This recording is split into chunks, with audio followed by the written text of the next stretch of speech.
was beautiful, it was quiet, it was peaceful, and you knew immediately it was a place of prayer. And it was as if my soul suddenly recognized the place which God had prepared for me.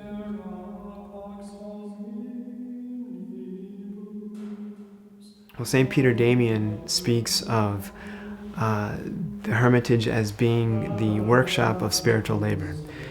And what we do in the quiet of the hermitage is to pray. And that is our work. Our prayer is our work.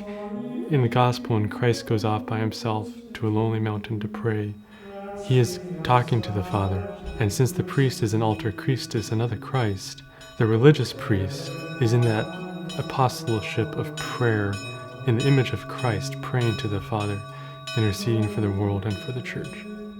Pope Francis has likened the church to a field hospital, trying to heal those who have been wounded in the battle of modern life. Many of the wounds of people today are not those of the body, but those of the soul. And these are the wounds that we try to assist with through our prayer and our sacrifice. One of the greatest advertisements for God is joy, because people can see it. They give their whole lives for us, for the salvation of the world, for the salvation of souls. And I know we experience it with our family. We've asked for prayers, and they've helped us many, many times get through some very difficult times in our lives. And in today's world, the joy and serenity that can be gained and learned from this place is the unspeakable advertisement for God.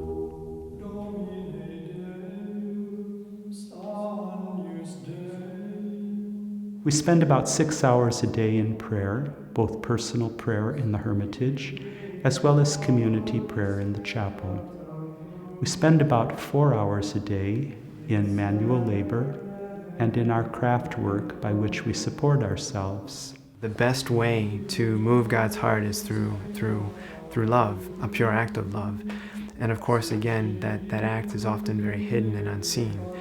And so that's what we're attempting to do here, is to affect history, to affect people's lives, to affect the course of events in our present time by praying.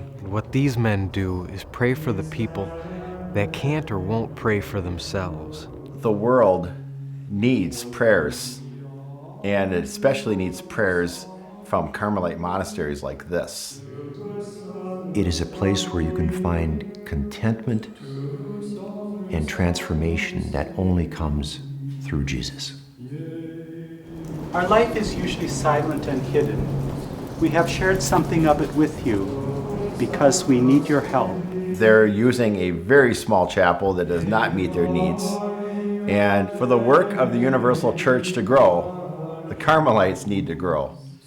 After 27 years, we still lack a public chapel capable of accommodating the many people who have asked to pray with us. Many people who visit the monastery would like to attend our daily Mass. They would like to attend the morning and evening services of the Divine Office. Other people ask simply to have a place for private prayer. They feel inspired by the beauty and silence of the monastery. They are looking for a quiet place in order to meditate upon their life and bring their cares and concerns to God in prayer.